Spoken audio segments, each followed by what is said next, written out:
I mean, he wouldn't hurt anyone.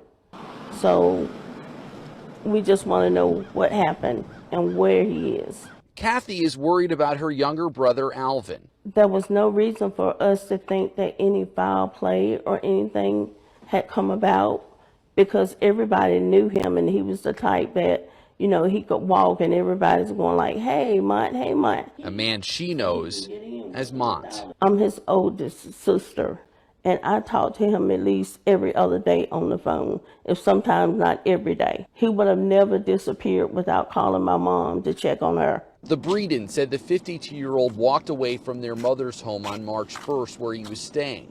Usually he'd check in days after he left. But this time, he didn't.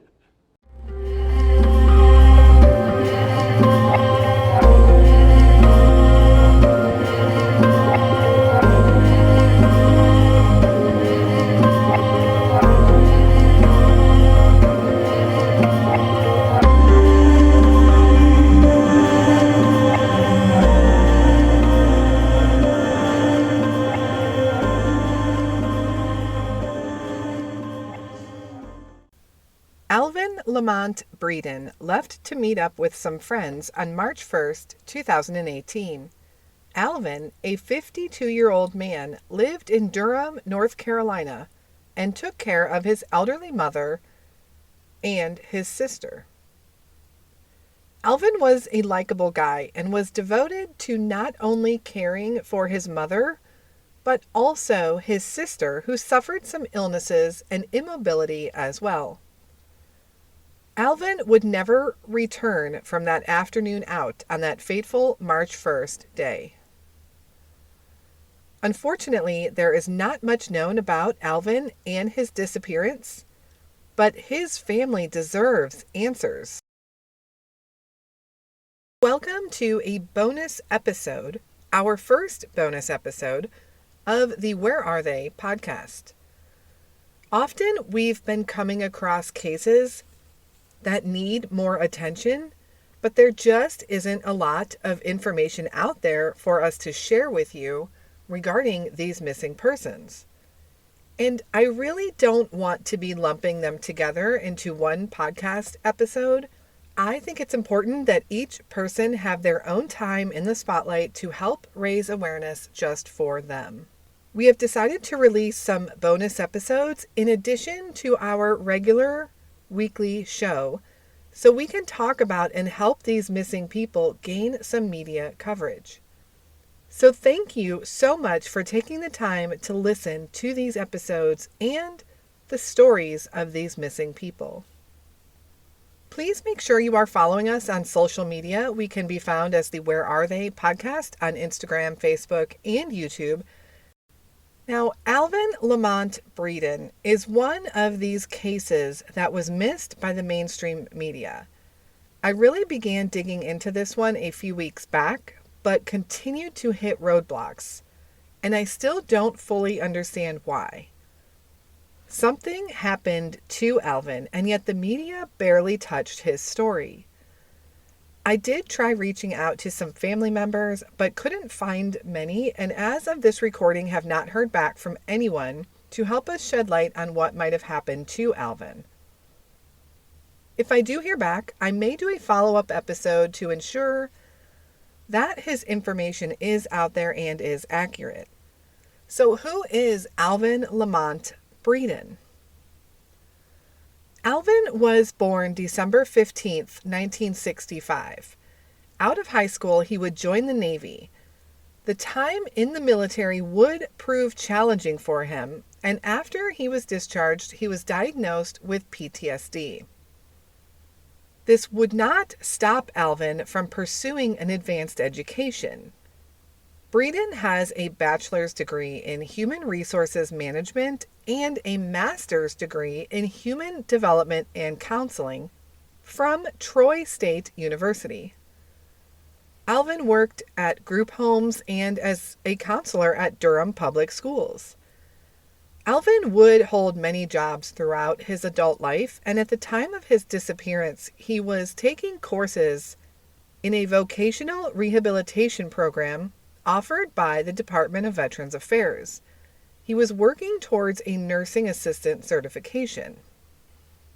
Alvin took care of his 81-year-old mother and also helped care for his sister, who was immobile from some previous surgeries. On Thursday, March 1st, Alvin would leave his mother's house, telling her that he was meeting friends and he would be back later. Alvin would never be seen or heard from again. His family describes him as the super nice guy, the one always taking care of and helping everyone else before himself. Despite his diagnosis of PTSD, Alvin was happy. He was under a doctor's care and he had been managing it just fine. When Alvin didn't return home that evening, alarm bells went off all through the family. This just wasn't like him. He was their primary caregiver. However, for some reason, the family didn't immediately report him missing.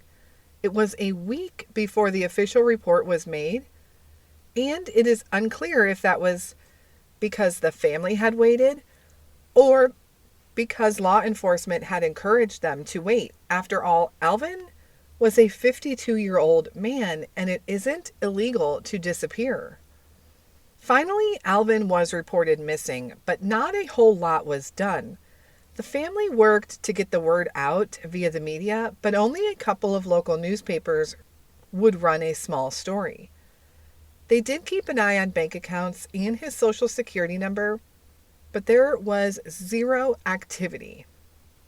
After a month, the family was convinced that Alvin met with foul play and was not coming home. This just was not like him to abandon everybody. But then where is he? And while the family paints a nice picture of Alvin, I did find some arrest records from 2014. Now, just because someone had some trouble with the law at some point in their life doesn't really mean they are a bad person. However, I did find that Alvin was arrested in June of 2014 on 5 different counts: assault on a female, injury to personal property, larceny from merchants, misdemeanor larceny, and shoplifting, concealment of goods. I do want to mention I'm not sure what happened to those charges. I was unable to get access to the online system to read up on the documents prior to this recording, but for those internet web sleuths out there, I do want to acknowledge that this is part of Alvin's story. Alvin's recent history, however, was very positive.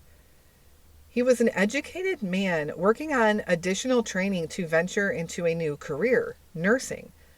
Perhaps because he had spent the recent year taking care of his mother and sister, he had found a passion for healthcare.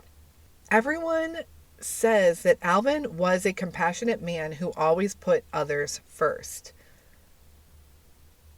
So what did happen to Alvin after he left the house in Durham, North Carolina on March 1st, 2018? He was meeting with some friends that afternoon, at least according to what he had told his mother and sister. Could they possibly be involved? Or could this be a random act of violence that happened to him? Alvin's sister said if he was robbed, he would likely not fight back. Unfortunately, there is very, very little to go on in Alvin's case. Alvin Lamont Breeden was 52 at the time of his disappearance. Today, he would be 55 years old. His Charlie Project and NamUs profile have him as approximately 6 foot 2 inches tall and between 180 and 200 pounds. He is a black male with a thin mustache and was last seen wearing a black jacket with red trim, a red and white short-sleeved shirt, blue jeans, and red and orange sneakers. Unfortunately, I did learn and confirm that his sister has passed away since his disappearance, but the rest of his family still wants and needs answers. There isn't much out there with regards to Alvin Breeden. I did look for any type of Instagram pages, Facebook groups, Facebook pages, anything that might be dedicated to his disappearance, as we often see in a lot of these cases. However, I was unable to locate anything. This just makes it all the more important to share Alvin's story. In addition to this podcast episode, we will put the written transcripts up as we do for every case. Anything you can do to share his name, share his story, will help keep him in the public eye. Alvin must be somewhere.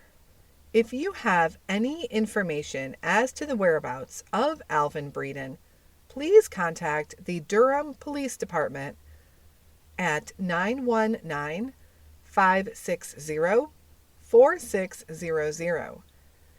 If you have any feedback, tips, or case suggestions for us, you can also send me an email at canwefindthem@gmail.com. Thank you for tuning in to this episode of Where Are They? Please, please, please share Alvin's story any way you can. Someone must know something. Thank you again for tuning in to this bonus episode of Where Are They? We will be back soon with our regularly scheduled episodes. And until then, stay safe and hug your loved ones.